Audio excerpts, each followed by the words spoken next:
سب سے پہلا کام ہم نے یہ کرنا ہے کہ اپنی اولادوں کو کثرت کے ساتھ حضور پہ درود پڑھنا سکھانا ہے. یہ ہم نے کام کرنا ہے، اپنی اولادوں کے سینوں میں درود ڈالنا ہے.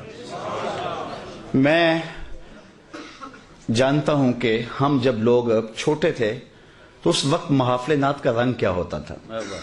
میں نے ظہوری صاحب کو سنا ہے کہ جب وہ نعت پڑھ رہے ہوتے تھے آنکھوں سے آنسو برس رہے ہوتے تھے. قاری زبیر رسول صاحب کو میں نے سنا ہے کہ جب وہ نعت پڑھتے تھے تو اشک برس رہے ہوتے تھے. میں نے خالد صاحب کو کہا کہ حسنین خالد صاحب کو بلاؤ، اس لیے کہ جب یہ نعت پڑھ رہے ہوتے ہیں تو یہ عجیب کیف میں ڈوبے ہوتے ہیں. اور آج تو نئی نسل یہ نہیں دیکھ رہی. ہم نے جب محافل نعت دیکھی تھیں تو اس وقت اشکوں کی برسات ہوتی تھی اور عشق سینے میں پیدا ہوا. اور آج آرٹسٹ اسٹیجوں کے اوپر آ کر کے مختلف رنگوں کے پٹکے باندھ کے اور عورتوں جیسے لباس پہن کے اور برستے نوٹوں کے اندر جو کچھ کر رہے ہیں اس سے عشق رسول پیدا نہیں ہوتا. اس لیے آپ کی نسل کو زیادہ ضرورت ہے کہ ان پر محنت کریں کہ ان کے اندر حب رسول پیدا ہو، کیونکہ آپ نے جن کو دیکھا ہے ان لوگوں نے ان کو نہیں دیکھا.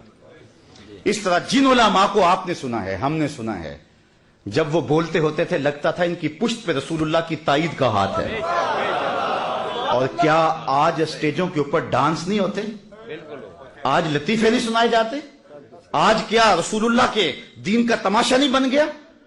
اگر آپ ناراض نہ ہوں تو کیا آج مولوی اپنے خطبے بیچ نہیں رہے؟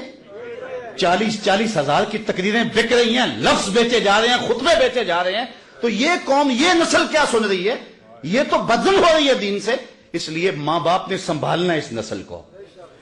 تیسری بات، ہم نے جن پیروں کو دیکھا تھا جب ان کے سامنے جاتے تھے تو ہمارے دل ڈولتے تھے کہ جو دل میں خطرہ آتا ہے شیخ کی نگاہ اس پہ ہوگی. لیکن اب پیر کی نگاہ دل پہ نہیں، دل کے اوپر لگی ہوئی جیب پر ہے. تو آج پیر خود جو ہے وہ طالب زر بن گیا. تو اب نہ تو پیر میں وہ روپ نظر آیا، نہ مولوی میں وہ روپ نظر آیا، نہ نعت خواں میں وہ روپ نظر آیا. تو مجھے بتاؤ کہ یہ نئی نسل کہاں سے دین لے گی؟ علامہ اقبال نے اس وقت کہا تھا کہ اپنی نسل پر توجہ دو جب امیر ملت بھی موجود تھے. اس وقت کہا تھا جب سید احمد سعید کاظمی بلکہ بعد کے یہ لوگ ہیں، اس دور میں کہا تھا. اور آج تو ہر لئی میں رازدار دین شدے، آج تو یہ معاملہ ہو گیا ہوا ہے. اس لیے ماں باپ کی ذمہ داری ہے. میں کہتا ہوں ڈاکٹر بناؤ اپنے بیٹے کو، انجینئر بناؤ، وقت کی ضرورت ہے، لیکن سب سے پہلے اس کے عاشق رسول بناؤ. یہ کہیں اس کا سینہ اس دولت سے محروم نہ رہ جائے. سب سے پہلا کام کرنے کا یہ ہے کثرت کے ساتھ اپنی اولاد کو درود پڑھنا سکھاؤ.